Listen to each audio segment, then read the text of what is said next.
सो welcome back everyone. So अभी last class में हम लोगों ने लास्ट लेक्चर में चैप्टर 1 करा था, क्लास 11 मैथमेटिक्स का। आज हम चैप्टर 2 करेंगे, रिलेशन एंड फंक्शंस। ओके, तो ये वन शॉट सीरीज़ का सेकंड लेक्चर है। तो स्टार्ट करते हैं यार, रिलेशन एंड फंक्शंस। ओके, सो इस लेक्चर में जो टॉपिक्स हम देखेंगे, ऑर्डर पेयर से लेके हम इवन एंड ऑड फंक्शंस तक सारे के सारे कंसेप्ट्स देखेंगे अच्छे से। ओके, सो मैं हूँ Abhinav Jha from DTU and let's get started guys.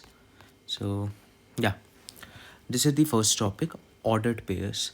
अब यार, हमने याद है लास्ट लेक्चर में सेट्स में एक बात करी थी कि सेट्स जो होते हैं उसमें ऑर्डर मैटर नहीं करता। ओके, अब यहाँ पे नाम से ही पता चल रहा है कि ऑर्डर्ड एंड पेयर्स, यानी कि दो एलिमेंट होंगे एक तो इसके अंदर, और ऑर्डर बहुत सारा मैटर करेगा।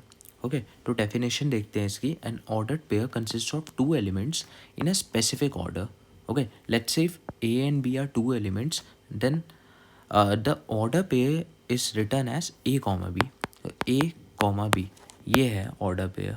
ओके, जिसमें A जो है ये पहला एलिमेंट है और B जो है ये दूसरा एलिमेंट है। तो ऑर्डर बहुत ज़्यादा मैटर करेगा, मतलब एक तरीके से ये is not equal to B comma A, ये दोनों अलग है क्योंकि इसमें ऑर्डर चेंज हो गया। ओके, तो ऑर्डर बहुत ज़्यादा मैटर करेगा। और दो ही एलिमेंट्स होंगे इसके अंदर। अब जैसे कि दो ऑर्डर पेयर हैं, two ordered pairs A comma B and C comma D, ये दोनों इक्वल होंगे इफ़ एंड ओनली इफ़, ये दोनों इक्वल बोलूँगा मैं अगर A C के इक्वल हो एंड B D के इक्वल हो। ओके, मतलब आपस में ये दोनों इक्वल हो। मतलब इसको पता है ऑर्डर्ड पेयर को सबसे इजीली कैसे समझते हैं हम, जो कोऑर्डिनेट सिस्टम लिखते थे ना XY, इससे समझोगे तो बहुत बढ़िया ढंग से समझ जाओगे। देखो Y कॉमा एक्स हम कभी भी नहीं लिखते ना, हमेशा X पहले एंड देन Y बाद में। ओके, एब्सिसा एंड ऑर्डिनेट, तो कभी भी ऑर्डिनेट एंड एब्सिसा नहीं लिखा जाता ना। सेम ऑर्डर्ड पेयर का वो सबसे बेस्ट एग्जांपल है हम जो कोऑर्डिनेट सिस्टम लिखते हैं, राइट। तो अब मैं बोलूँ कि A कॉमा B और C कॉमा D ये दोनों ऑर्डर पेयर इक्वल है अगर A और C आपस में इक्वल है एंड B और D आपस में इक्वल है। अभी मैंने ये बताया कि A comma B and B comma A not equal होंगे अनलेस, ओके, अनलेस ये दोनों आपस में इक्वल ना हो। अगर ये दोनों आपस में इक्वल हो तो ऑर्डर पेयर कुछ ऐसा हो जाएगा, फ़र्क ही नहीं पड़ता ऑर्डर से, है ना, इक्वल इक्वल चीज़ें हैं। देखो ऑर्डर्ड पेयर में order always matters, order matters भाई, देख रहे हो ना। Okay, 2,3 is not equal to 3,2 and A comma B is different from set A comma B। Okay, यहाँ क्या है, ये एक ऑर्डर्ड पेयर है और ये एक सेट है, ठीक है। सेट ये एंड ये बराबर है, बट ये is not equal to B comma A, इस चीज़ का ध्यान रखना। ओके, अभी मैंने बताया, चलो ये एग्जांपल देखते हैं। तो अभी मैंने बताया कि ये दो ऑर्डर पेयर इक्वल कैसे होंगे, if this is equal to 7, ओहो वेट, या if this is equal to 7 and this is equal to 4। Okay, तो x की क्या वैल्यू है, यहाँ से x की वैल्यू है यहाँ पे 2 और इस y की वैल्यू है 5। ओके, तो ये बहुत ही बेसिक सा न्यूमेरिकल था। ऐसे ही सेम अगर इसमें x और y की वैल्यू निकाले तो यहाँ पे 2 नंबर का सम है 6, 2 नंबर का सब्ट्रैक्शन है 2, तो दोनों नंबर आते हुए दिख गए 4 और 2। यप, ओके, मतलब इसको इसके इक्वल रख दिया, इसको इसके इक्वल रख दिया, सॉल्व कर दिया, ठीक है। तो ये तो ना ऑर्डर्ड पेयर। अब आते हैं नेक्स्ट कंसेप्ट पे, कार्टेशियन प्रोडक्ट। तो कार्टेशियन प्रोडक्ट क्या होता है, कार्टेशियन प्रोडक्ट होता है दो, एक तरीके से दो सेट्स के, दो सेट को जब आपस में प्रोडक्ट लेते हैं, ठीक है, तो हमारे पास ऑर्डर्ड पेयर्स बनते हैं, ठीक है, ऑर्डर्ड पेयर्स बनते हैं A कॉमा B, हाँ, सच डैट जो A है वो पहले सेट से होगा एंड जो B है वो दूसरे सेट से होगा। अगर मैं A क्रॉस B लिख रहा हूँ तो ये चीज़ पे ध्यान देखना, ये जो A है ये कभी भी B से नहीं हो सकता। A किससे होगा, हमेशा A से, एंड B जो होगा वो दूसरे वाले से होगा। A जो होगा ये कैपिटल A यानी कि पहले वाले से होगा, B जो होगा वो दूसरे वाले से होगा। इस चीज़ को ध्यान देना। मैं इसकी थोड़ी सी फील अगर आप लोगों को दिलाऊँ ना, तो एक्चुअली में A क्रॉस B क्या है, आप ऐसे समझो कि ये एक सेट है, ये हमारा सिंगल डायमेंशन में है, और ये एक सेट है, ये हमारा दूसरे डायमेंशन में है, ठीक है। जैसे ही हम ए क्रॉस बी लेते हैं तो हम multi dimensional in the sense 2 dimension में आ जाते हैं, ओके। इसीलिए जो भी हम फंक्शंस लिखते हैं ना, हम लिखते हैं एक्स टू वाई, मतलब ये मैं थोड़ा आपको बाद में बताऊंगा, लेकिन एक तरीके से थोड़ी सी फील दिलाने के लिए मैं बस आप लोगों को ये बता रहा हूँ कि ए क्रॉस बी आपको एक ऑर्डर्ड पेयर देते हैं, तो ए क्रॉस बी आपको कुछ कोऑर्डिनेट सिस्टम जैसे ऐसे ऐसे ऑर्डर्ड पेयर्स वगैरह देंगे, जिसमें जो पहला होगा, ठीक है, वो होगा पहले वाले सेट का, दूसरा होगा दूसरे वाले सेट का। ये चीज़ याद रखनी है बस, ठीक है। ऑर्डर मैटर करता है यहाँ पे, तो ये चीज़ बहुत ध्यान में रखना। अब नेक्स्ट चीज़ ये कि अगर number of elements in A P है और कार्डिनल नंबर क्यू बी का क्यू है, ओके, तो cardinal number A cross B क्या होगा, दोनों का मल्टीप्लिकेशन, ओके, पी क्यू। मैं अगर इसको एग्जाम्पल के थ्रू समझाऊँ ना, तो इसको ऐसे समझना कि जैसे कि एक सेट ये है, एक सेट ये है, तो ए क्रॉस बी हम कैसे लिखेंगे, सारे ऑर्डर्ड पेयर, पहले 1, दूसरे में क्या आएगा, बी वाले का, पहले सारे 1 वाले लिखते हैं, अब सारे 2 वाले लिखेंगे, ठीक है, फिर 3 वाले, सॉरी क्या कर रहा हूँ, एंड 3B, ओके। एंड रही बात ये फॉर्मूला कहाँ से आया, तो सबसे पहले इनको मैं परम्यूटेशन से, अगर आपको परम्यूटेशन एंड कॉम्बिनेशन से समझाऊँ, ऑर्डर पेयर हमें ऐसे लिखना है, यहाँ पर टोटल P पॉसिबिलिटीज़ आने की, यहाँ Q पॉसिबिलिटीज़ है, तो मल्टीप्लाई हो गया, इसलिए PQ आया, ठीक है। बहुत बेसिक सी चीज़ है ये, बस ये ध्यान रखना कि ए क्रॉस बी ऐसे है, एंड बी क्रॉस ए क्या होगा, बी क्रॉस ए में सबसे पहले बी वाला एलिमेंट होगा, तो ए दिख रहा है, ठीक है, और सेकंड वाले में बी वो दिख रहा है आपको, ए सेट के एलिमेंट दिख रहे हैं, यहाँ पे आपको बी सेट के पहले दिख रहे हैं, ओके। तो यहीं से पता चल रहा है कि A cross B is not equal to B cross A. अभी कुछ प्रॉपर्टीज़ है कार्टेशियन प्रोडक्ट की, हमने काफ़ी बार देख लिया ऊपर भी, कॉम्यूटेटिव नहीं है ये, okay. A cross B is not equal to B cross A, ये सिर्फ एक ही शर्त पे कॉम्यूटेटिव होंगे, अगर ये बराबर होगा, मतलब A cross A is equal to A cross A, तभी ये चलेगा, right. And A cross five या फिर five cross A always five होता है, मतलब अगर मैं एग्जाम्पल से चीज़ समझाऊँ भी, तो भी मतलब ये बहुत ज़्यादा बेसिक चीज़ है कि लेट्स से हमारे पास कोई सेट है 1,2 और एक सेट है हमारे पास एम्प्टी सेट, तो क्या हम ऑर्डर पेयर कभी लिख पाएंगे, अरे ऑर्डर पेयर x, y की फॉर्म में होता है ना, ठीक है, y तो कभी आएगा ही नहीं, कोई एलिमेंट आएगा ही नहीं y में, तो इसीलिए 5 होगा हमेशा, ए क्रॉस बी इज़ ऑलवेज 5। अब ये बेसिक डिस्ट्रीब्यूशन लॉ, ठीक है, ये देखो ये डिस्ट्रीब्यूट हो जाएगा ओवर यूनियन, सेम ये डिस्ट्रीब्यूट हो जाएगा ओवर इंटरसेक्शन, एंड यहाँ पे ये मैंने क्या लिखा है, ये लिखा है ये दो आपस में मल्टीप्लाई हो रहे हैं, तो पहले A intersection C multiply by B intersection D, ये ऐसे हुआ है, ओके। या अब यहाँ पे क्या है दे रखा है, ये प्रॉपर्टी क्या है कि अगर A is a subset of B and C is a subset of D, ठीक है, then A cross C is also subset of B cross D.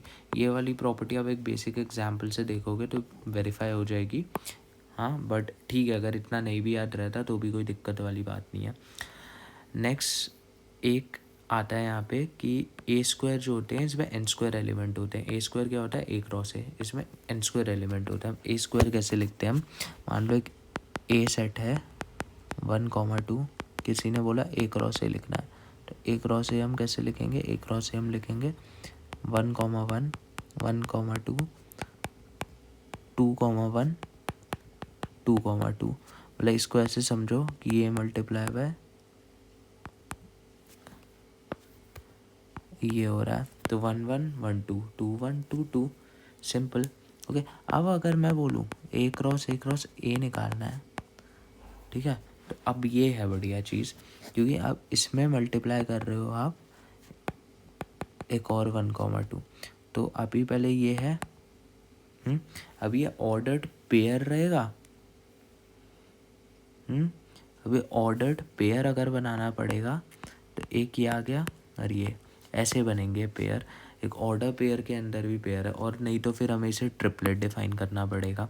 Mostly ऐसा क्वेश्चन बहुत ही रेयर देखा जाता है, बट ठीक है, ऑर्डर पेयर की बात जब हम करते हैं ना तो हम इसी फॉर्मेट में रहते हैं। ओके, नेक्स्ट चीज़ यहाँ पे कि number of subsets A cross B के, तो अभी देखा ए क्रॉस बी का कार्डिनल नंबर क्या होता है, पी क्यू।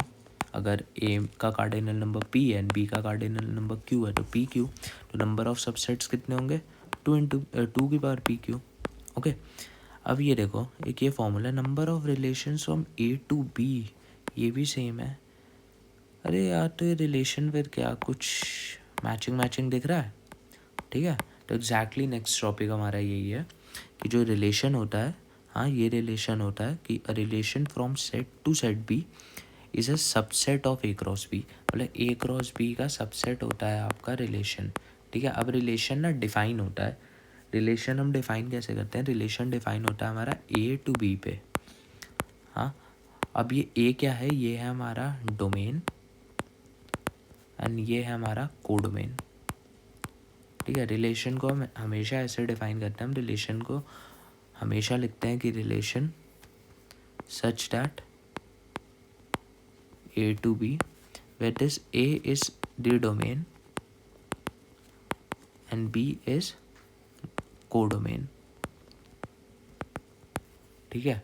तो अब ये ऐसे डिफाइन क्यों करा है, ये ऐसे डिफाइन इसलिए करा है क्योंकि अब जो ये रिलेशन होगा ना, सबसेट किसका होगा, ये सबसेट होगा ये रिलेशन ए क्रॉस बी का।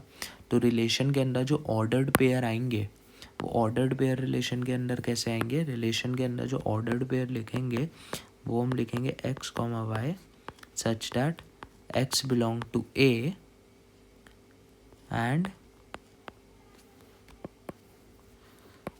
वाई बिलोंग टू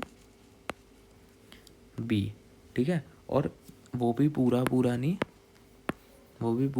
नहीं, सबसे बड़ी बात कि ये दोनों जो होंगे ये सबसेट होंगे, ठीक है। तो ये वाली चीज़ हमारी सबसेट होगी of what, A cross B, ठीक है। तो अब मैं इसी को यहाँ पर इसी चीज़ को यहाँ पे दिखाऊं तो ये है हमारा डोमेन, लेट्स से दिस ए, और ये है हमारा कोडोमेन, ये मैपिंग करी हुई है।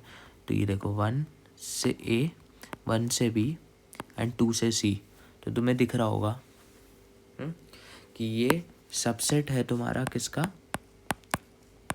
ए क्रॉस बी का। तो ए क्रॉस बी में तो ये दोनों तो आएंगे, प्लस 1 कॉमा सी भी होगा, ठीक है, 2 कॉमा ए भी होगा एंड ऑल। तो मतलब तुम्हें फील आ रही है यार थोड़ी रिलेशन की, जैसे तुम समझ पा रहे हो कि रिलेशन एक तरीके से एक सेट का दूसरे सेट के साथ एक रिलेशन, तो किसी इनपुट के लिए कुछ आउटपुट, ओके। एंड कहाँ पर ये चीज़ें डिफाइन होंगी, किन जगह पर ये चीज़ें डिफाइन होंगी, उसके लिए हमने एक एंट्री पॉइंट अपना डोमेन, ठीक है, और आउटपुट जो आ रहा है उसकी डेफिनेशन क्या होगी, उसके लिए हमने एक कोडोमेन यहाँ पे डिफाइन कर रखा है।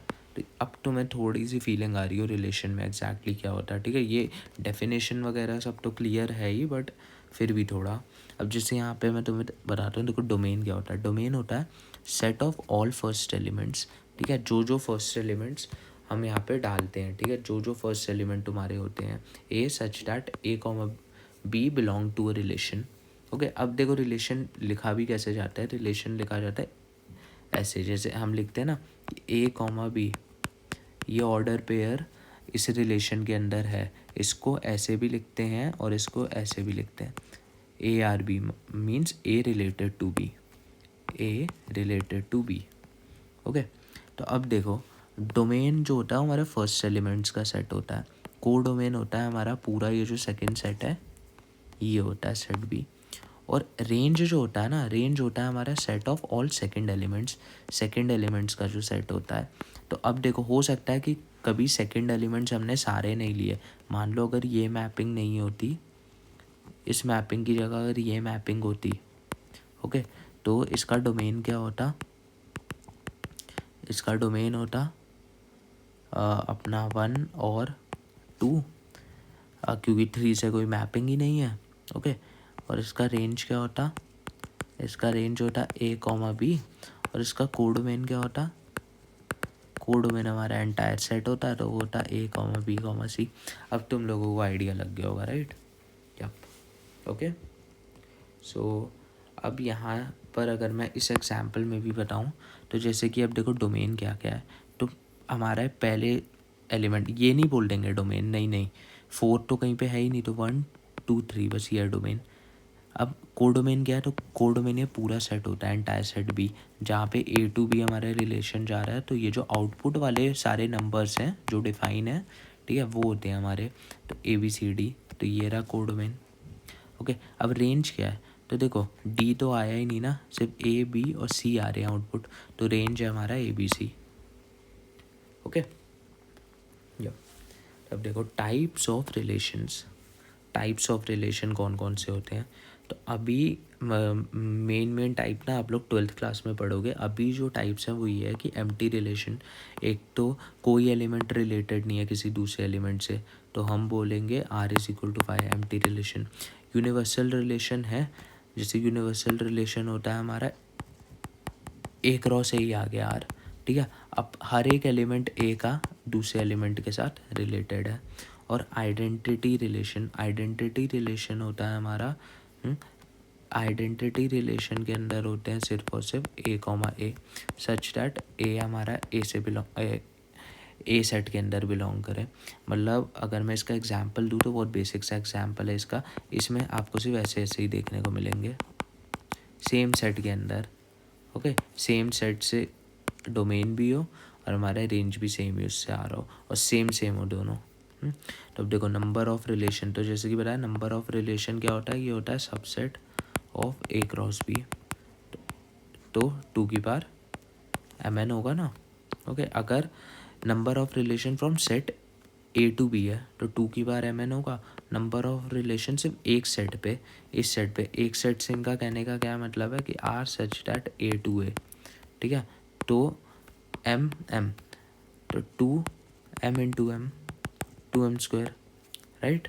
ओके, अब देखो इन्वर्स रिलेशन, तो इन्वर्स रिलेशन होता है अगर मैं बोलूँ कि R is a relation from A to B, then R inverse क्या होता है, जिस ऑर्डर पेयर बदल दिए।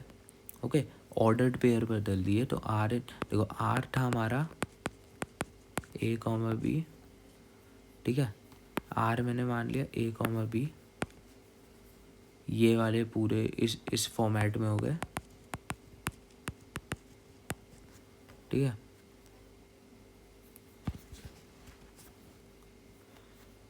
और हमारा जो आर इन्वर्स होगा वो होगा B comma A, such that अगर ए कॉमा बी आर में है तो, ठीक है, ऐसे हम इन्वर्स लिखेंगे। तो डोमेन जो होता है ना आर इन्वर्स का, वो रेंज हो जाता है, रेंज आर इन्वर्स का डोमेन हो जाता है, ये दोनों बदल जाते हैं आपस में, और अगर 2 बार इन्वर्स लोगे तो सेम आता है। ओके, तो ये था, मैं एक एग्जाम्पल के थ्रू अगर रिलेशन को यहाँ पे कंक्लूड करूँ, तो मैं अगर एक रिलेशन लिखूँ यहाँ पे, लेट्स से 1 से 2 है, या 1 से 1, और 1 से 2 भी है, 2 से 4 है, 3 से 9 है, 4 से 15 है, एंड सो ऑन। और ये रिलेशन है नेचुरल नंबर के सेट से लेके नेचुरल नंबर के सेट तक, ठीक है। तो अब देखो इसका डोमेन क्या है, तो इसका डोमेन, हाँ इसका डोमेन है हमारा 1 2 3 4। ओके, तो 1 2 3 4, ऑल दो डिफाइन ये पूरे नेचुरल नंबर, मतलब हमने पहला सेट पूरे नेचुरल नंबर पे ले रखा है, लेकिन फ़र्क ही नहीं पड़ता इससे। ओके, बिकॉज जो जो आते हैं रिलेशन के अंदर से वही डोमेन होते हैं। अब को डोमेन है हमारा पूरा का पूरा, the set of natural number is our codomain, and range is 1 2 4 9 15, 9 15, which is a subset of n, means codomain। अब मैंने बोला आर इन्वर्स, तो आर इन्वर्स कैसे लिखूँगा, आर इन्वर्स लिखूँगा 1 कॉमा 1 2 कॉमा 1 4 कॉमा 2 9 कॉमा 3 4,15। अब ये दोनों रिवर्स होते हुए दिख गए ना आर इनवर्स के लिए, सॉरी ये दोनों। तो ठीक है, मतलब अब आइडिया लग गया होगा, राइट। तो अब आते हैं नेक्स्ट टॉपिक पे, that is functions mapping. Okay, functions mappings. तो फंक्शन बहुत ज़्यादा इंपॉर्टेंट होता है, ठीक है। फंक्शन इवन जेई वगैरह में भी बहुत ज़्यादा क्वेश्चन आते हैं इससे। तो पहले फंक्शन समझना, फंक्शन होता क्या है। तो फंक्शन एक स्पेशल टाइप ऑफ रिलेशन होता है। हम कब रिलेशन को फंक्शन बोलते हैं, जब ये दो प्रॉपर्टीज़ हमारी सेटिस्फाई होती है। पहली प्रॉपर्टी है कि every element of A has an image of B, ठीक है। ए का हर एक एलिमेंट बी में एक इमेज प्रेजेंट हो उसकी, and each element of A has exactly one image of B, ठीक है। ईच एलिमेंट ऑफ ए, इस पे ध्यान देना, each element of A has exactly one image of B. Okay, तो मैं बहुत अगर बेसिक से एग्जाम्पल से समझाऊँ तो लेट्स से इसे एक फंक्शन बोलेंगे, क्योंकि यहाँ पे ए सेट के अंदर हमारे तीनों की इमेजेस हैं। पहली प्रॉपर्टी सेटिस्फाई होगी। दूसरी, हर एक एलिमेंट की ए सेट से सिर्फ ए की इमेज है। ओके, अगर मैं यहाँ पर बोलूँ तो यहाँ पे देखो ए की सबसे पहले पहली प्रॉपर्टी फेल हो गई यहाँ पे, तो क्योंकि यहाँ पे 3 की कोई इमेज ही नहीं है। ओके, एंड यहाँ पे क्या फेल हुआ, यहाँ पे तीनों की इमेज तो है लेकिन इसकी 2 इमेजेस हैं। एंड यहाँ पर हमें एक सिंगल एलिमेंट की एग्जैक्टली एक ही इमेज होनी चाहिए, या तो ये नहीं होनी चाहिए या फिर ये नहीं होनी चाहिए थी। हाँ, तो ये यहाँ पे इसीलिए फंक्शन नहीं है, सिर्फ ये फंक्शन है। तो अगर मैं बोलूँ f is a function such that a to b, if f a is equal to b, हाँ, तो इस केस में b is the image of a, मतलब a डालने पे हमारा b आ रहा है, तो b जो है ना वो इमेज है a का। एंड इसको हम ऐसे भी बोलेंगे कि a is the pre image of b, ठीक है। इसमें देख के हम ऐसे बोलेंगे कि b is the image of a and a is the pre image of b। ऐसे ये जस्ट बोलने की आते हैं, राइट। तो अगर मैं एक वर्टिकल लाइन टेस्ट अगर तुम लोगों को बताऊं, तो मान लो एक कर्व है एक्स वाई प्लेन में, एंड इस फंक्शन से रिप्रेजेंट हो रहा है y is equal to f x, ठीक है। ये if and only if no vertical line intersect the curve more than once, ठीक है। मतलब बहुत ये वाली चीज़ से अगर तुम समझोगे फंक्शन कैसे एक्स वाई प्लेन वगैरह सब में सारे के सारे फंक्शन डिफाइन होते हैं। हाँ, एक वर्टिकल लाइन एक कर्व को मोर देन वंस ही इंटरसेक्ट करती है। Okay, if and only if no vertical line intersect the curve more than once, तो हम इसको वर्टिकल लाइन टेस्ट कहते हैं। ओके, तो अब मैं बताऊं अगर नंबर ऑफ़ फंक्शंस, कितने नंबर ऑफ़ फंक्शन डिफाइन हो सकते हैं, तो फिर से थोड़ा सा यहाँ पे परम्यूटेशन एंड कॉम्बिनेशन लग जाता है। मान लो ये आपका ए सेट है, ये आपका बी सेट है। ओके, ये आपका ए सेट है एंड ये आपका बी सेट है। तो यहाँ पे आपके लेट्स से m एलिमेंट्स हैं, 1 2 and so on till m। यहाँ पे आपके n एलिमेंट्स हैं, so on till n। Okay, अब इसके पास कितने ऑप्शंस हैं, तो इसके पास टोटल n ऑप्शंस हैं, इसके पास भी n ऑप्शंस हैं, ऐसे ही थर्ड वाले के पास भी n ऑप्शंस हैं, एंड ऐसे ही इसके पास भी n ऑप्शंस है। सारे के सारे आपस में मल्टीप्लाई होंगे तो n into m. Total number of functions जो a टू b डिफ़ाइन कर सकते हैं हम, वो n की पावर m डिफ़ाइन कर सकते हैं। ओके, तो ये चीज़ ध्यान रखना कि a to b total number of functions जो होते हैं वो n की पावर m होते हैं। अगर यही मैं बोलूँ टोटल नंबर ऑफ़ रिलेशंस कितने होंगे, तो टोटल नंबर ऑफ़ रिलेशंस होंगे 2 की पावर mn।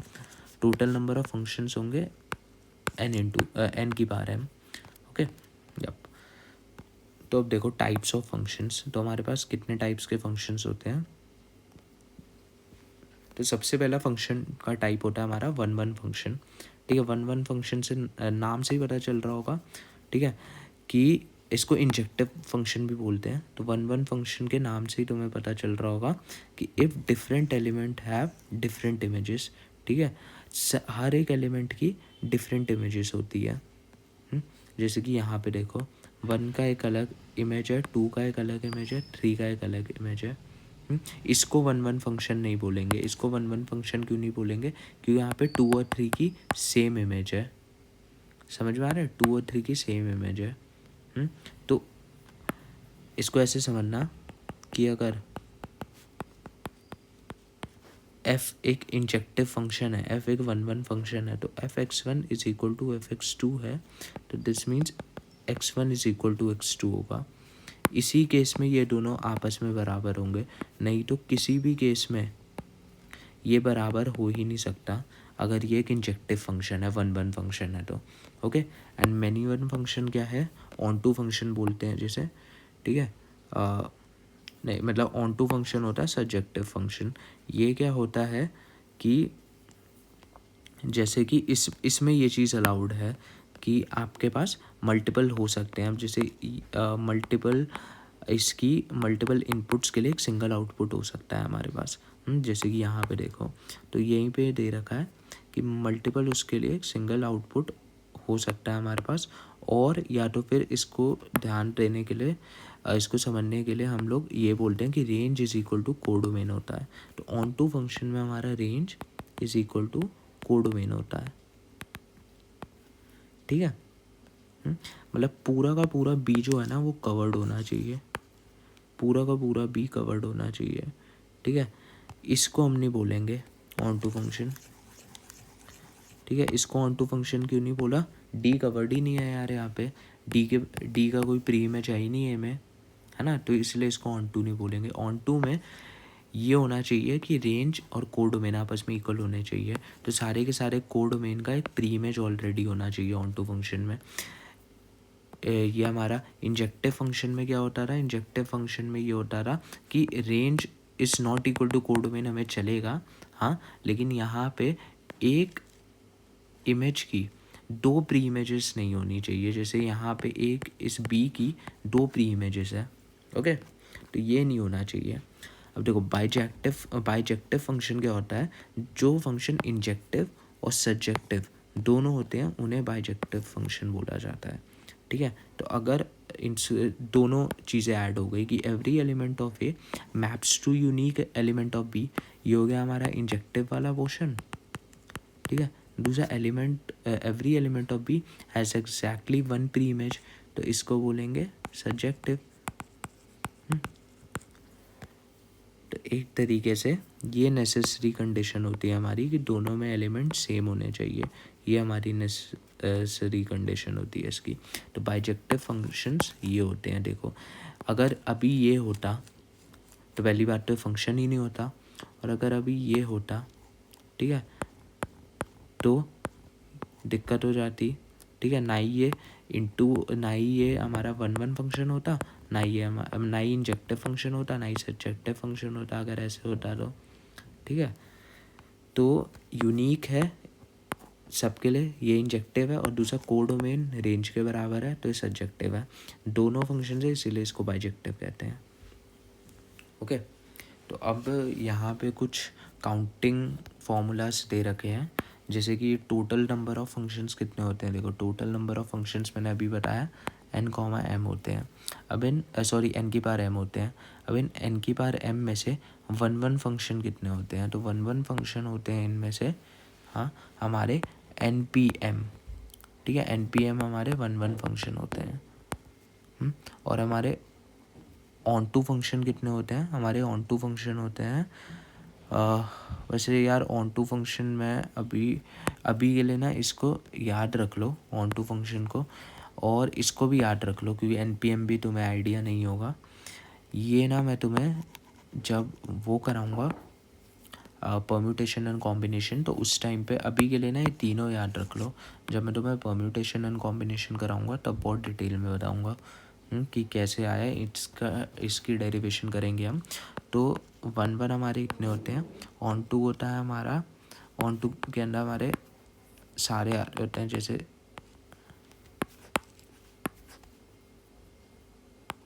NCR,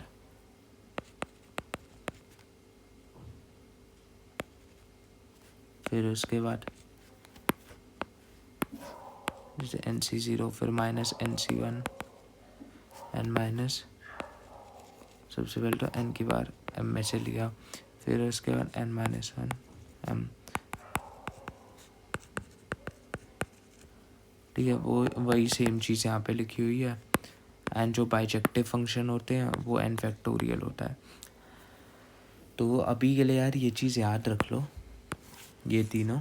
इसका तो मैंने फिर भी तुम्हें आइडिया दे दिया, बट ये तीनों याद रख लो। देखो CBSE में तो नहीं है, बट JEE के लिए ये थोड़े इंपॉर्टेंट बन जाते हैं। बट परम्यूटेशन एंड कॉम्बिनेशन के बाद you guys will get an idea कि कैसे इसको समझा जाए, राइट। ओके, तो अब बात करते हैं स्पेशल फंक्शंस पे। तो ये तो मैंने बताया फंक्शंस क्या होते हैं। फंक्शंस की दो प्रॉपर्टी होती है। सबसे पहले प्रॉपर्टी होती है हमारी unique element unique element in the sense, सबसे पहले हर एक का सिर्फ एक सिंगल ही इमेज होनी चाहिए हर एक एलिमेंट का, ठीक है, डोमेन में। एंड दूसरी चीज़ हमारा हर दूसरी प्रॉपर्टी ये थी कि हमारी जो कोडोमेन है, जैसे कि यहाँ से मैं आपको बताऊँ, ठीक है, हमारे फंक्शन की दूसरी सबसे ज़्यादा इम्पोर्टेंट प्रॉपर्टी जो ये थी कि ये जो ए है, हाँ, इसके सारे के सारे एलिमेंट मैप होने चाहिए। एक तो मैंने आपको बता दिया कि हर एलिमेंट का एग्जैक्टली एक इमेज होना चाहिए। दूसरा, हमारे सारे के सारे एलिमेंट मैप होने चाहिए कोडोमेन में, राइट। तो अब मैं स्पेशल फंक्शंस की बात करूँ तो सबसे पहला फंक्शन आता है हमारा कांस्टेंट फंक्शन, ठीक है, जिसको f(x) = c से डिनोट करते हैं। तो यहाँ पे x की जो पॉसिबल वैल्यूज़ होती है ना, इसको हम डोमेन कहते हैं, ठीक है। और यहाँ पे इस y की जो पॉसिबल वैल्यूज़ होती है,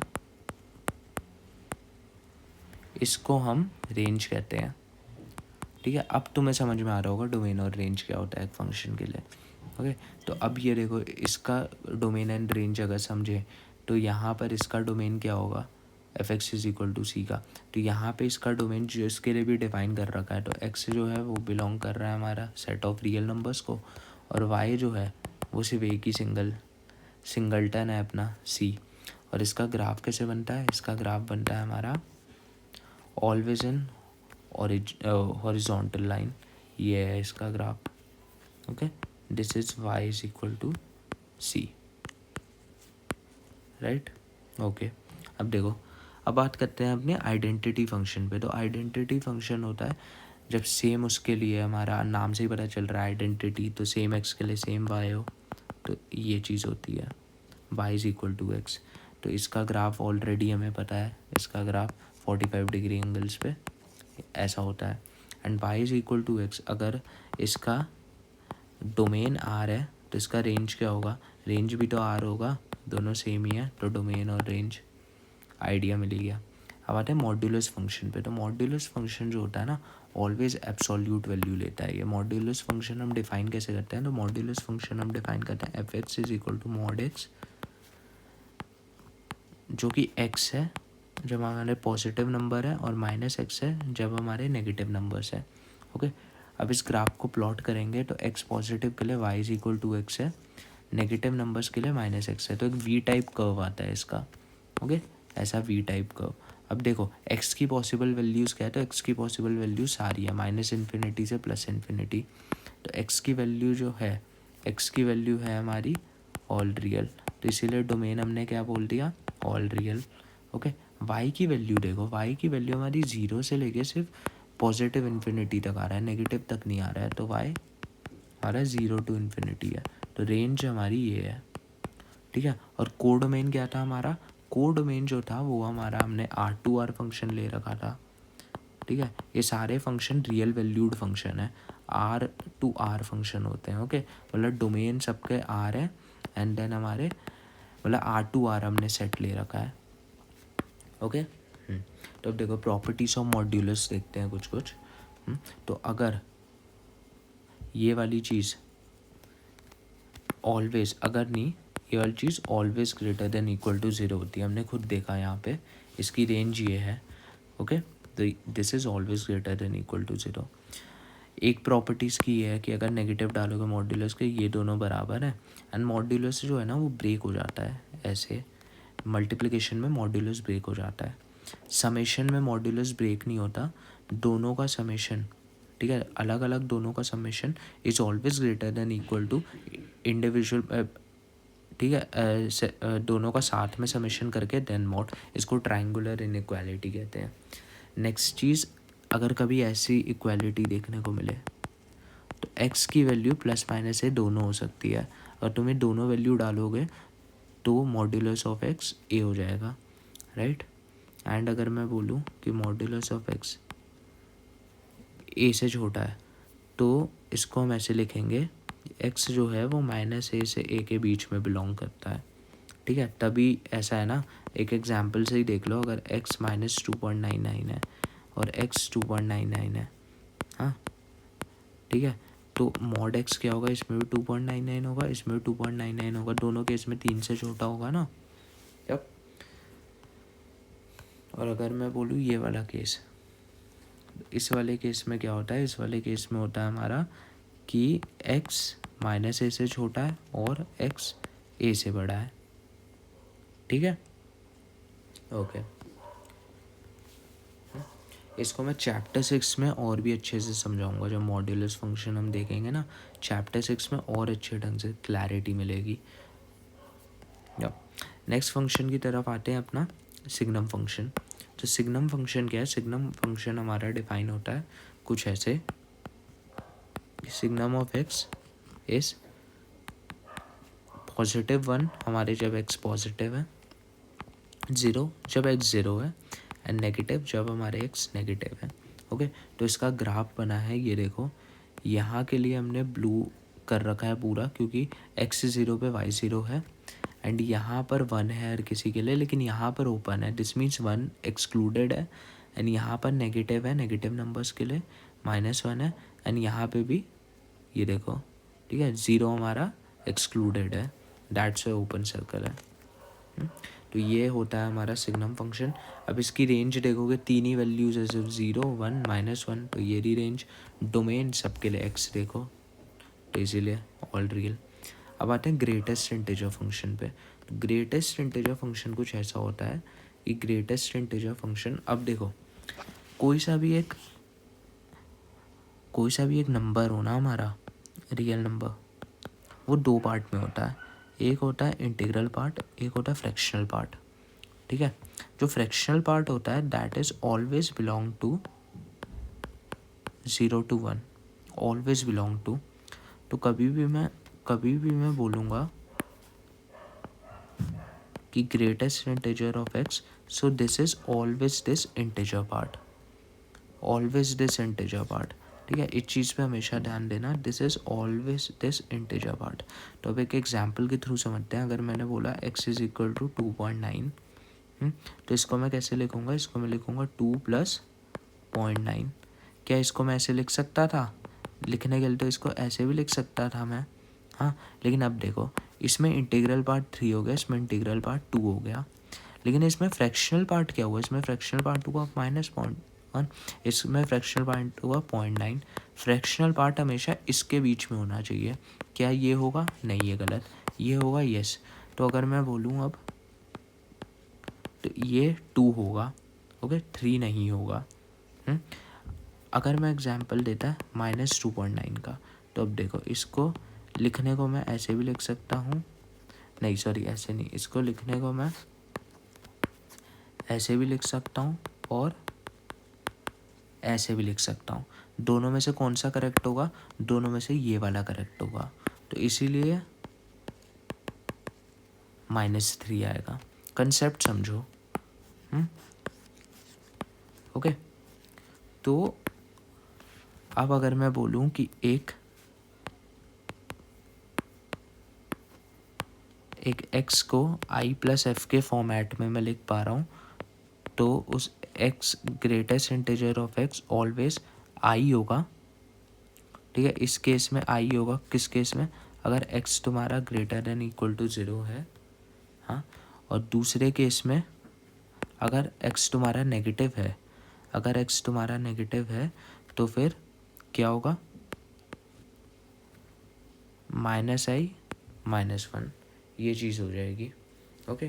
तो ये चीज़ ध्यान रखना सेम ऐसे ही मैंने यहाँ पे बना रखा है, इन एग्जाम्पल्स में मैंने समझा रखा है कि 3.7 का 3 होगा, 3 का तो 3 होगा, -2.3 का -3 हो जाएगा। देखो नेगेटिव है तो -2 -1 कर दिया, -5 0.099 का 0 हो गया।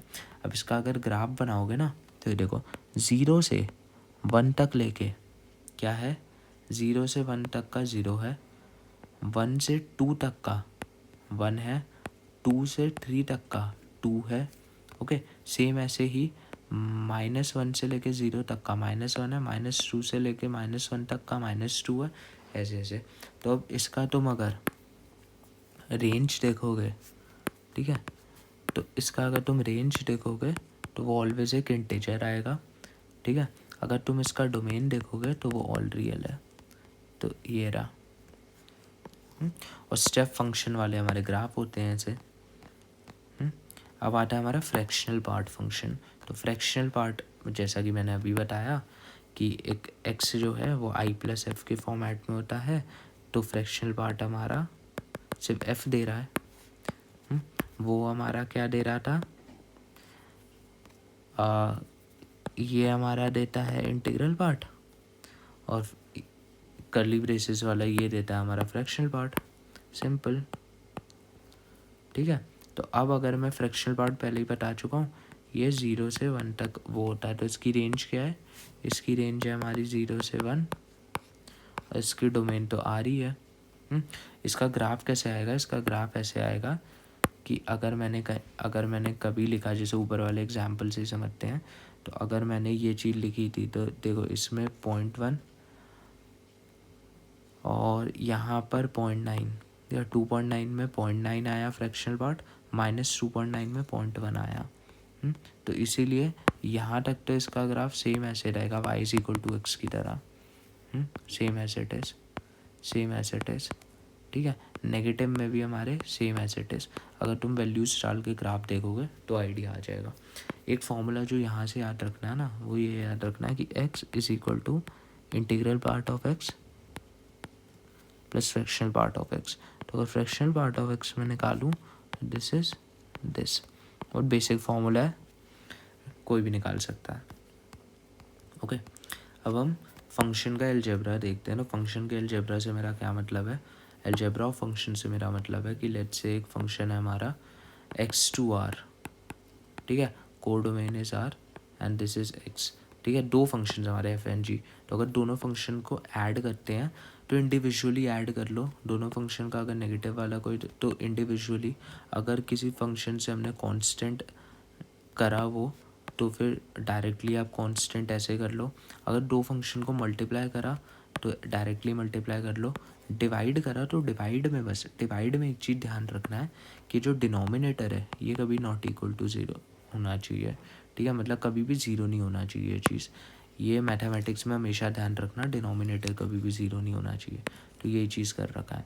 और डोमेन, इन सारे रिजल्ट्स में डोमेन कैसे देखा जाता है, तो डोमेन इन दोनों का इंटरसेक्शन होता है। कभी भी कोई से भी ऑपरेशन लगाओगे दो फंक्शन के बीच, डोमेन ऑलवेज उन दोनों का इंटरसेक्शन होता है, ठीक है।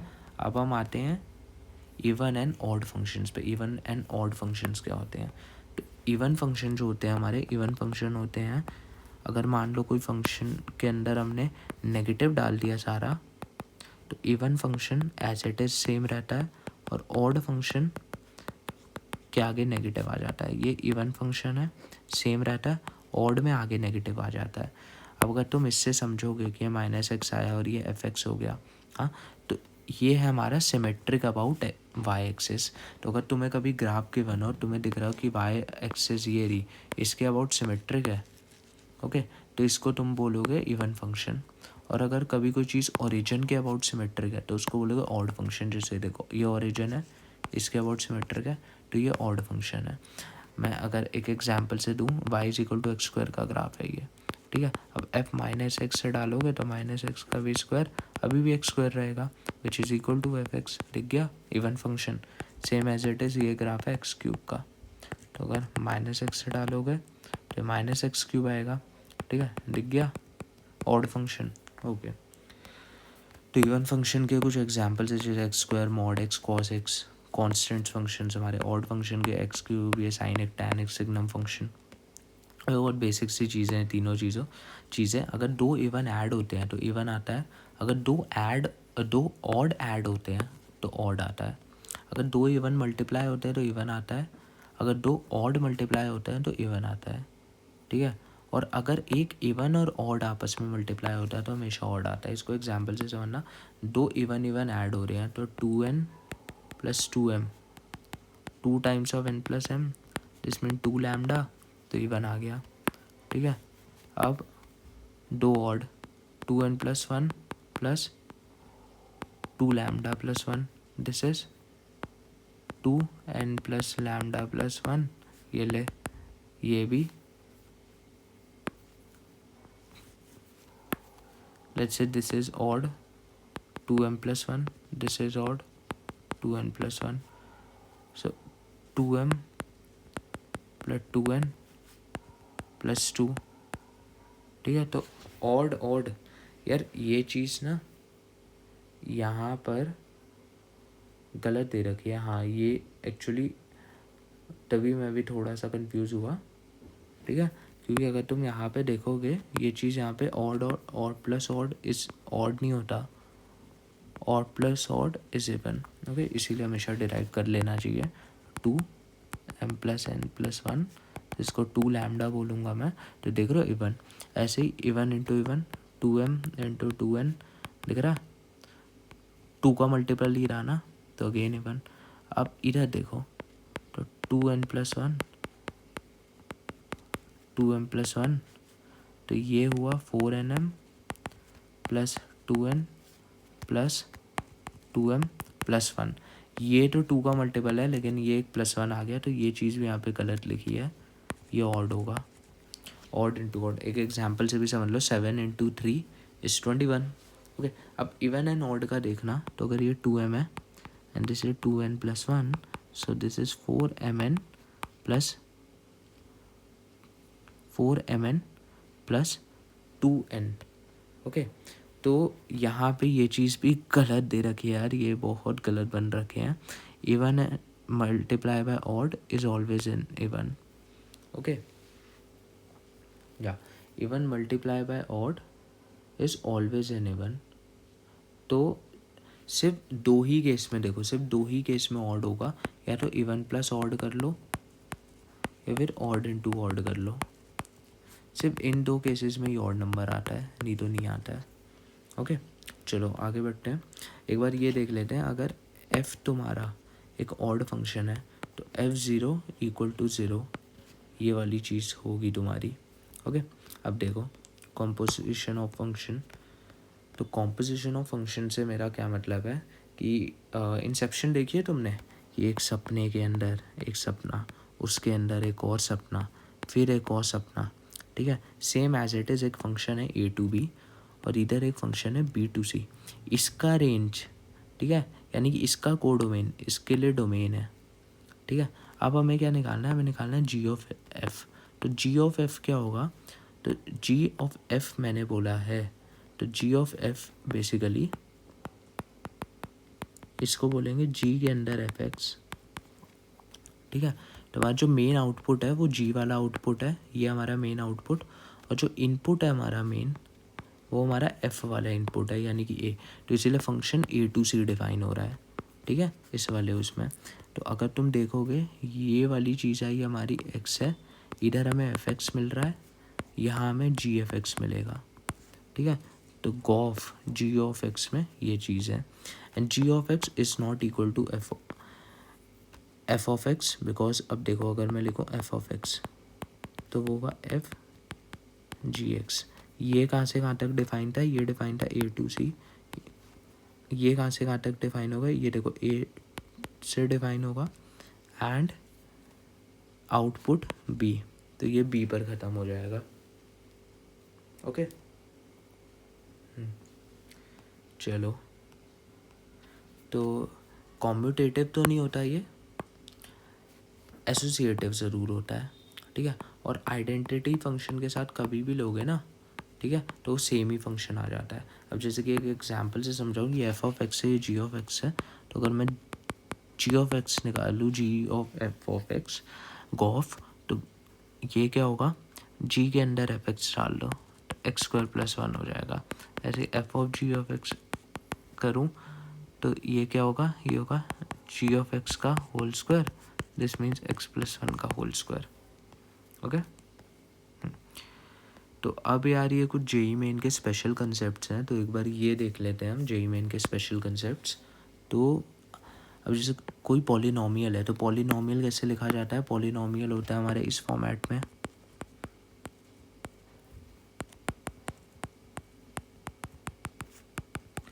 A M x M.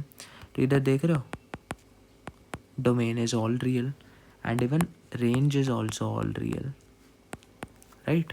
Okay, अब अगर कभी कोई ऐसा फंक्शन है, तो अभी बताया कि क्यू एक्स को हम ज़ीरो कर देते हैं हर जगह, ज़ीरो कर देते हैं हर जगह से डोमेन के लिए। इसमें डोमेन के लिए क्या करते हैं, अंडर रूट में ये एफ एक्स के अंदर वाली चीज़ ऑलवेज, मतलब ये रूट के अंदर वाली चीज़ ऑलवेज पॉजिटिव होनी चाहिए। इधर क्या, इधर दो कंस्ट्रेंट है, एक तो इस एफ एक्स को always greater than equal to positive and f x is not equal to positive. तो इन दोनों से एक ही इक्वेशन निकल के आई, ये वाली। ओके, अब ये लॉग ऑफ एफ एक्स लिखाओ, तो ये वाली जो लॉग के अंदर वाली चीज़ होती है इसको पॉजिटिव कर दो। ओके, सारी कंडीशंस का ना आपस में इंटरसेक्शन लेना होता है, तो हमारी फाइनल डोमेन बन के आता है। अब जैसे ये क्वेश्चन है, तो इसमें तुम्हें दो टर्म्स दिख रही है, एक ये वाली एक ये वाली, दोनों से डोमेन निकालेंगे। सबसे पहले तो एक ये पॉजिटिव हो गया एंड दोनों का इंटरसेक्शन लेना था, एंड ये नॉट इक्वल टू ज़ीरो हो गया, ठीक है। तो ये पॉजिटिव यानी कि 2 से बड़ा and x is not equal to 3। तो एक्स को मैं ऐसे लिखूँगा कि 2 से इन्फिनिटी बट 3 हटा दो इसमें से, या फिर इसको ऐसे भी लिख सकते हैं जैसे इन्होंने लिखा 2 से 3 यूनियन 3 से इन्फिनिटी, 3 इसमें इंक्लूडेड नहीं है, राइट। तो अब आइडिया लग गया होगा। ये वही है यार इम्पोर्टेंट काउंटिंग समरी, ये मैं दोबारा रिपीट नहीं कर रहा। अभी हमारी चैप्टर समरी, इसमें हमने क्या क्या पढ़ा, तो इसमें हमने सबसे पहले तो ऑर्डर्ड पेयर, दो ऑर्डर्ड पेयर जब इक्वल होते हैं तो ये आपस में इक्वल होते हैं टर्म्स, ठीक है। मल्टीप्लिकेशन के लिए कार्डिनल नंबर दोनों आपस में मल्टीप्लाई करते हैं तो इनका कार्टीशियन प्रोडक्ट के कार्डिनल नंबर निकलता है। रिलेशन सबसेट होता है कार्टीशियन प्रोडक्ट का। फंक्शन एक टाइप ऑफ रिलेशन होता है, ठीक है, जिसमें हर एक एलिमेंट का एग्जैक्टली एक इमेज होता है। 1-1 फंक्शन होता है हमारा, डिफरेंट एलिमेंट्स के डिफरेंट इमेजेस होते हैं। ऑन टू फंक्शन में range is equal to codomain होता है। बाइजेक्शन होता है, बाइजेक्शन में हमारे इंजेक्टिव और सब्जेक्टिव, मतलब 1-1 और ऑन टू दोनों फंक्शन होते हैं। मॉड एक्स का वी शेप ग्राफ होता है 0 से 5 रेंज, इसका स्टेप फंक्शन ग्राफ होता है, ठीक है। जी ऑफ एक्स को ऐसे लिखा जाता है कंपोजिट फंक्शन हमारा, ठीक है। तो अभी कुछ प्रैक्टिस प्रॉब्लम्स यहाँ पे दिए हुए हैं, ये मैं चाहता हूँ आप लोग खुद ट्राई करो, बहुत बेसिक है, ठीक है। सो एक बार पॉज करना वीडियो एंड ट्राई करना। ओके, कोई दिक्कत आए तो प्लीज़ कमेंट लिखना, मैं वहाँ पे एक्सप्लेन कर दूँगा। ये कुछ जेई लेवल के क्वेश्चंस हैं, ये 7, एक बार आप इन्हें देखो, ठीक है, इन्हें ट्राई करो। आई होप सारे के सारे क्वेश्चंस बन गए होंगे, डायरेक्ट फॉर्मूला बेस्ड है जस्ट कंसेप्ट बूस्टअप करने के लिए। अब मैं कुछ यहाँ पे सॉल्व एग्जांपल्स दिखाता हूँ और मैं बताता हूँ कि कैसे इनको सॉल्व करना है, राइट। तो सबसे पहले तो हमारा ये ए क्रॉस बी गिवन है, अब हमें ए एंड बी फाइंड करना है। तो अभी देखो ए के एलिमेंट्स कौन कौन से, एक ए है, दूसरा बी है, सिर्फ ए और बी है, तो ए मैं लिखूँगा ए कॉमा बी, और बी के अंदर 1 2 एंड 3, सिंपल हो गया ना, ठीक है। और अगर हम वेरिफिकेशन के लिए भी चेक करें तो इसमें 2 एलिमेंट्स है, इसमें 3 एलिमेंट है, टोटल 6 एलिमेंट होने चाहिए, तो 1 2 3 4 5 6 हो गया सॉर्ट। अभी देखो सारे पॉसिबल ऑर्डर पेयर बताने हैं यहाँ पे, जितने possible order pair x y बन सकते हैं। तो ये इसके बराबर एक्स हमारा +-3 आ गया, एंड ये इसके बराबर, तो वाई हमारा 3 आ गया। तो जो पॉसिबल ऑर्डर पेयर है वो है 3,3 एंड -3,3, ये दो ऑर्डर पेयर है एक्स वाई। ओके, अब एक ही नेक्स्ट क्वेश्चन पे आते हैं। तो इसमें ये वाली प्रॉपर्टी वेरीफाई करनी है। बहुत बेसिक क्वेश्चन है यार, मतलब बी और सी का इंटरसेक्शन अगर आप देखोगे 3 आएगा, ओके, एंड 3 का इसके साथ बोलोगे तो 1 3 2 3 ये आ गया। अब इसका अगर आपस में आप लोगे ए क्रॉस बी का तो 1 2 1 3 2 2 2 3, एंड ए और सी का लोगे तो 1 3 1 4 2 3 2 4, ओके। तो अब फिर आपस में इंटरसेक्शन लोगे तो कौन से वाले टर्म्स आपस में दिख गए? एक तो 1 3 दोनों में आ रहा है 1 3, दूसरा 2 3 ये आ रहा है दोनों में 2 3, तो यही सेम इसके आ रहा है, तो हो गया वेरीफाई। मैंने सॉल्व नहीं करा है यहाँ पे बट देख सकते हो, ओके। अब मान लो ये एक सेट है, एक रिलेशन है ए पे, ये है relation x, y, y is equal to x plus y, तो डोमेन रेंज ये निकालना है। तो अब देखो सबसे पहले तो डोमेन क्या होगा, तो सबसे पहले सेट R लिखते हैं। तो 1 के लिए 1, 2 है, ओके, 2 के लिए 3 है, 4 के लिए 3 के लिए 4 है, 4 के लिए 5 है, 5 के लिए 6 है, एंड 6 के लिए क्या कोई 7 होगा? नहीं, अगर मैं 6x के लिए y तो 7 आ रहा है, लेकिन ये y क्या a में है? नहीं, a में तो है ही नहीं, तो सिर्फ इतने ही टर्म्स होंगे, ओके। तो अब इतना ही रिलेशन है हमारा। अगर मैं डोमेन देखूं तो डोमेन इज टोटली 1 2 3 4 5, तो 1 2 3 4 5 सिर्फ इतना है डोमेन हमारा, ओके। रेंज हमारा 2 3 4 5 6 ये है, ओके, एंड कोडोमेन हमारा ए ही होगा, तो यही है आंसर, राइट, ओके। अब सिमिलरली अगर मैं इसको सॉल्व करूं, अगर मैं इस वाली चीज़ को ऐसे ही सेम सॉल्व करूं, तो मैं यहाँ पे क्या देखूंगा कि कौन कौन से एक्स और वाई जो 4 से कम है, ठीक है। तो वैसे तो एक ये भी है कि सर्कल की इक्वेशन है, सर्कल के अंदर वाले देख सकते हैं, बट ठीक है अगर बहुत बेसिक तरीके से मैं जाऊँ तो एक तो होगा हमारा सबसे पहले -2, 0, देन उसके अंदर वाले सारे, ठीक है, ये मैं R लिख रहा हूँ, -2, फिर उसके अंदर वाले -1, -1,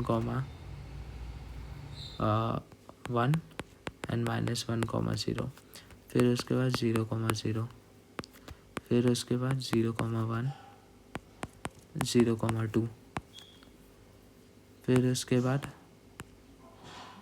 1, 0, 1, 1, एंड फाइनल 2, 0। तो अब अगर मैं यहाँ से डोमेन देखूँ, ठीक है, मतलब वैसे यहाँ पे मैंने लिख भी दिया खुद भी करके, तो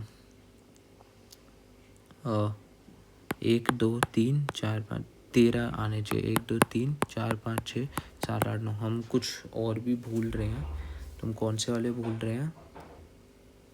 हाँ यार, हम एक 0 के साथ ये भी भूल गए, 0, -1, 0, -2, ठीक है। और 2 और भूले हैं हम, एक तो हम भूले हैं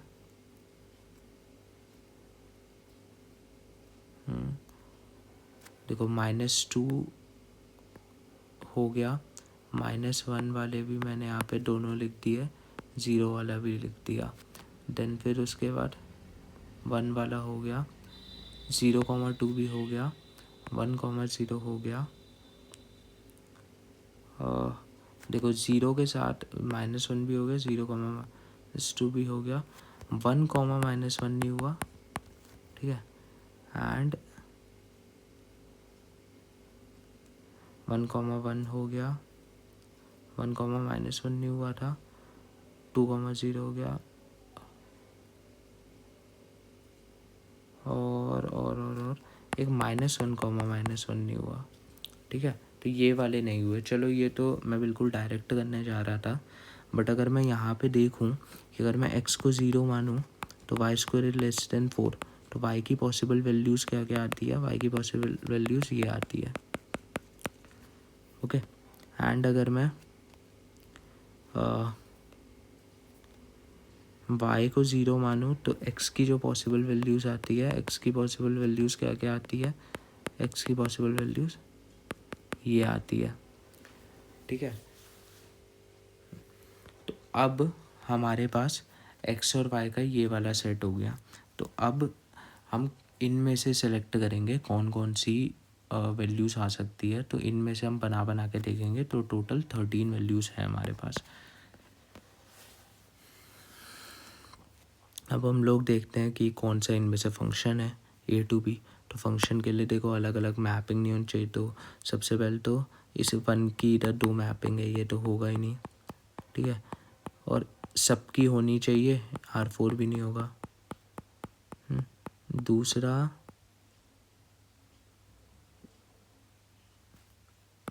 1 का a है, 2 का a है एंड 3 का a है, ये भी फंक्शन है। R1 और R2 फंक्शन है, ओके। यप। अब ये क्वेश्चन देखो, ये बहुत अच्छा क्वेश्चन है, इससे काफ़ी कंसेप्ट क्लियर होगा। देखो सबसे पहले तो हमारा 1 प्लस मॉड एक्स, इसकी रेंज निकालनी है हमें। तो सबसे पहले हमने डोमेन इधर डिफाइन करा अपना, तो डोमेन हमारा ये है। अब हम इसकी रेंज देखते हैं। तो x plus 1 plus mod x, okay. तो ये फंक्शन कुछ ऐसा होगा when x is positive, and ये फंक्शन कुछ ऐसा होगा when x is negative, okay. Now अब मैं इधर एक छोटा सा मैनिपुलेशन करता हूँ यहाँ पे, ठीक है। मैं यहाँ पे +1 एंड -1 कर रहा हूँ, और ऊपर भी मैं इसको लिख रहा हूँ, आप समझ जाओगे मैं कैसे लिख रहा हूँ इसको। देखो -1 +1 एंड फिर वो +x है, -1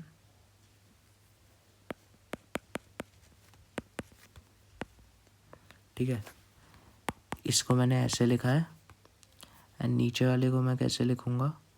तो नीचे वाले को मैं लिखूँगा कि इसको मैं -x बनाने के लिए नीचे भी -x करना पड़ेगा। तो नीचे वाले को मैं लिखूँगा यहाँ पे एक -1 एंड +1। तो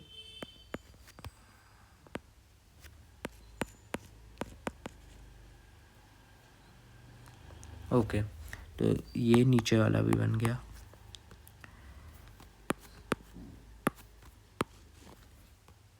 अब अगर मैं r की वैल्यू, मैं x रियल नंबर इसके अंदर डालने की कोशिश करता हूँ, तो मैं देखता हूँ कि y की क्या क्या पॉसिबल वैल्यूज़ आ सकती है, ओके। तो अब अगर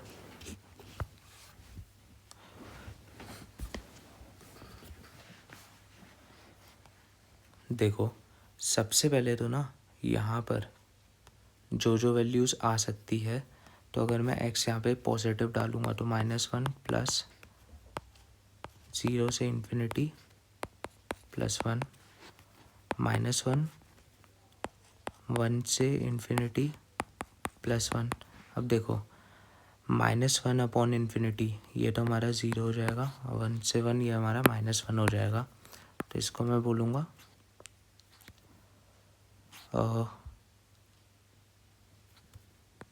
-1 से 0 +1, ओके।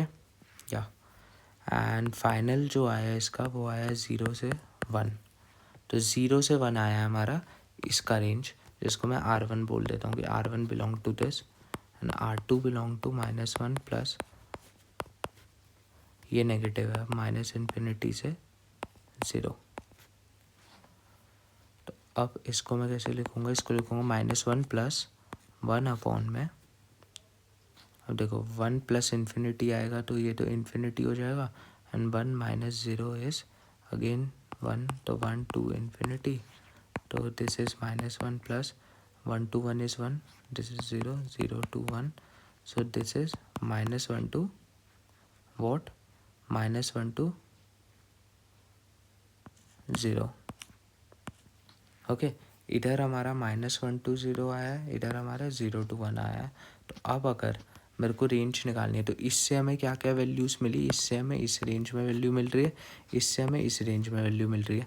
टोटल रेंज निकालने के लिए we gonna take union of these two. तो यूनियन ऑफ दीज टू अगर आप लोगे तो एक नंबर लाइन में यहाँ पर बनाऊँ तो एक आया है हमारा R1, 0 से 1, और एक आया हमारा -1 से 0। तो यूनियन लेंगे तो पूरा आ जाएगा, तो जो हमारा रेंज है वो है -1 से 1। ये हमारा फाइनल आंसर। एंड यप, कोई नहीं, इनका सॉल्यूशन भी आपने देखना हो वो भी देख लेना। इनका सॉल्यूशन भी काफ़ी ज़्यादा वो रहता है। ये लोग रेंज निकालने के लिए क्या करते हैं, मैंने तो चलो इंटरवल पुट करा, एक ऑप्शन और होता है, एक होता है कि हम लोग y is equal to x plus 1/x, let's say हमें इसकी रेंज निकालनी है। तो इसकी रेंज निकालने के लिए हम लोग क्या करेंगे, हम लोग हाँ x in terms of y लिखेंगे। तो x in terms of y कैसे लिखेंगे, हम लिखेंगे y plus y x, and ये इधर गया तो x is equal to y upon में 1 माइनस वाई, राइट। तो अब यहाँ से हम इसका डोमेन निकालेंगे। तो यहाँ से y क्या बिलोंग कर रहा है, यहाँ से y बिलोंग कर रहा है हमारा, अगर मैं देखूँ यहाँ से y बिलोंग कर रहा है ऑल रियल एक्सेप्ट 1, ठीक है। एंड यहाँ पर देखो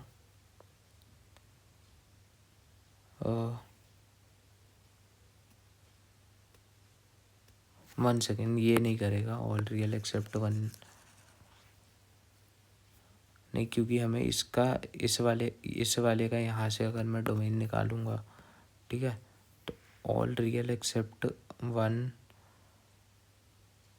क्योंकि हमारे पास जो x है ना वो ग्रेटर देन इक्वल टू 0 है, तो इसको पॉजिटिव लेना पड़ेगा। हाँ, हमारे यहाँ पे डोमेन क्या है, इसको पॉजिटिव लेना पड़ेगा, क्योंकि इस वाले केस में x greater than equal to 0 है। तो अब इस वाली इक्वेशन को सॉल्व करो, चलो इस वाली इक्वेशन को सॉल्व करेंगे हम। तो इस वाली इक्वेशन को सॉल्व करने से क्या आएगा, नॉर्मल बेबी कर्व मेथड मैं यहाँ पे लगा रहा हूँ, 0 और 1, ठीक है, ये इंक्लूडेड नहीं है, ये इंक्लूडेड है। तो plus minus plus, okay,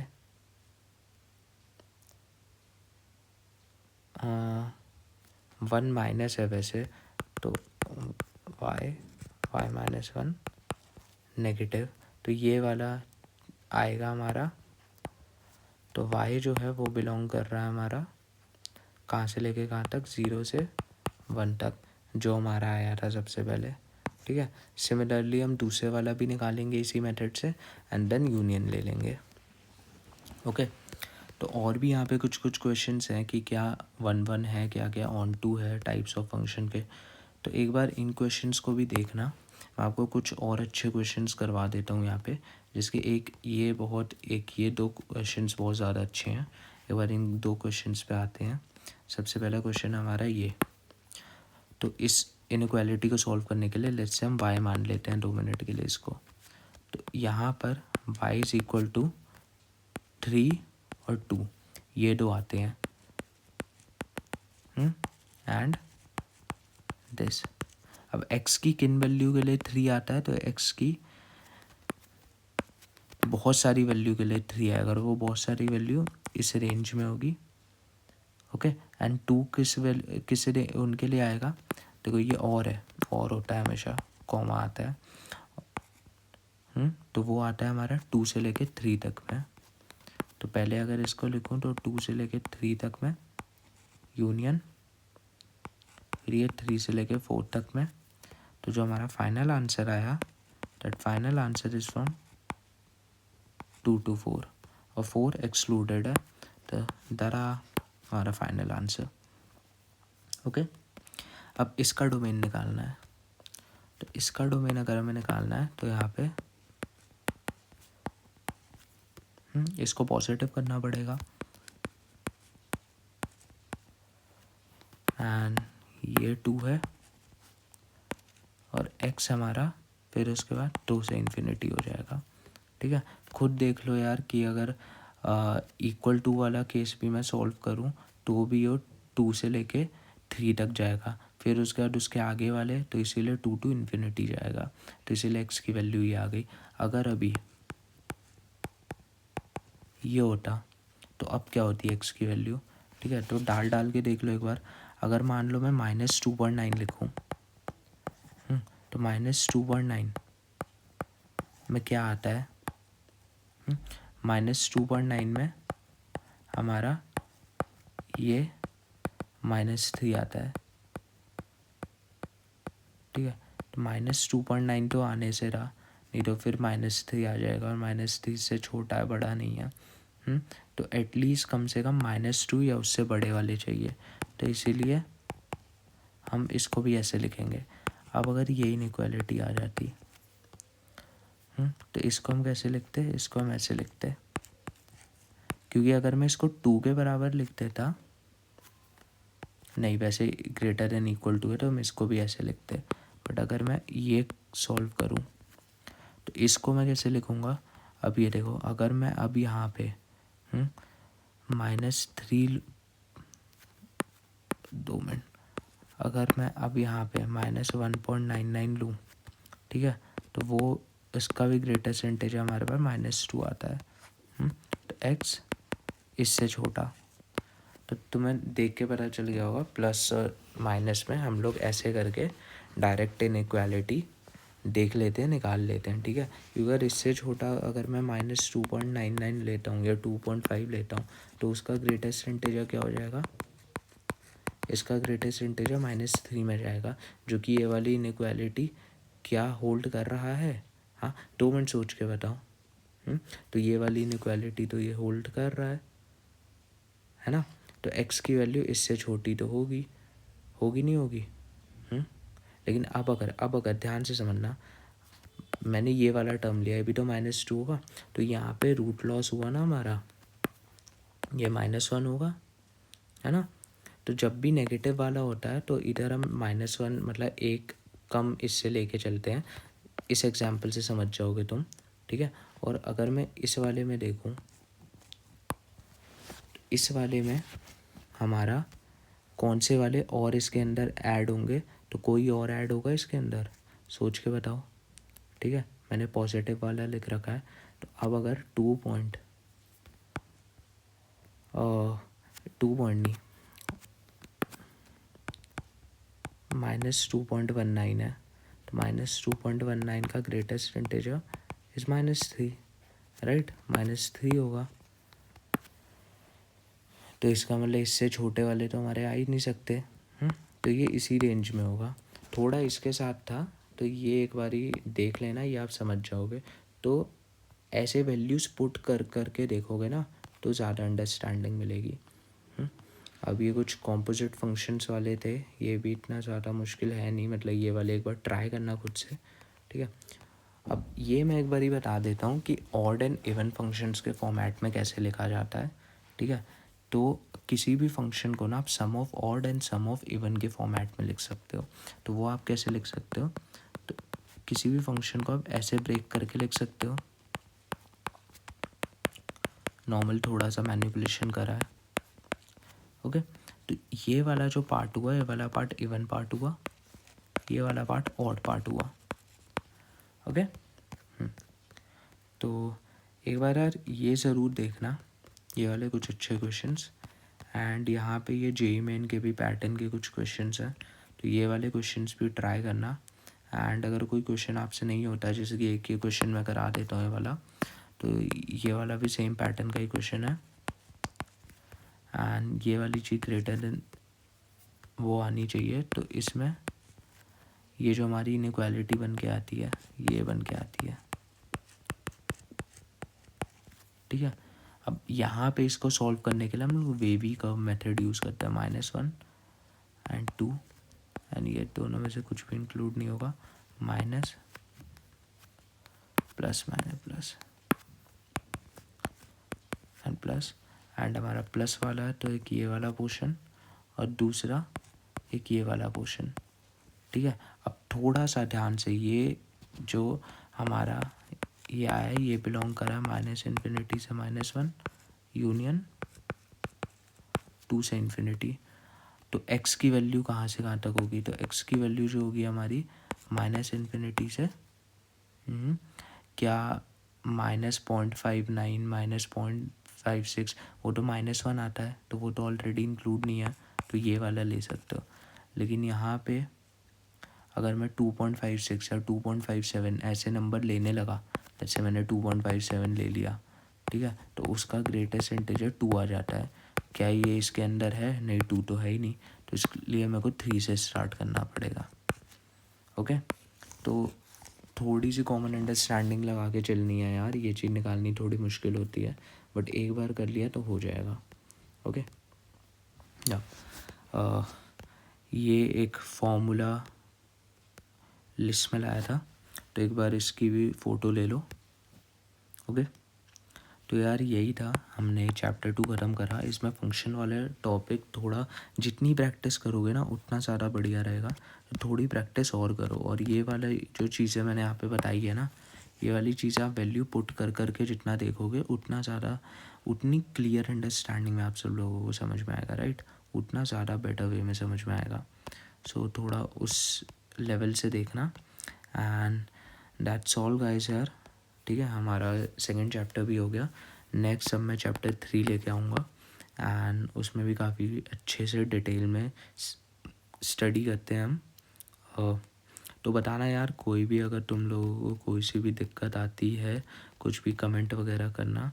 and अगर जेई रिलेटेड भी कोई काउंसलिंग वगैरह कुछ भी चाहिए तो मेरे को डायरेक्ट कनेक्ट कर सकते हो, कमेंट वगैरह डालना, मैं डायरेक्ट तुम लोगों से कनेक्ट करूँगा, right. Okay, thank you so much यार।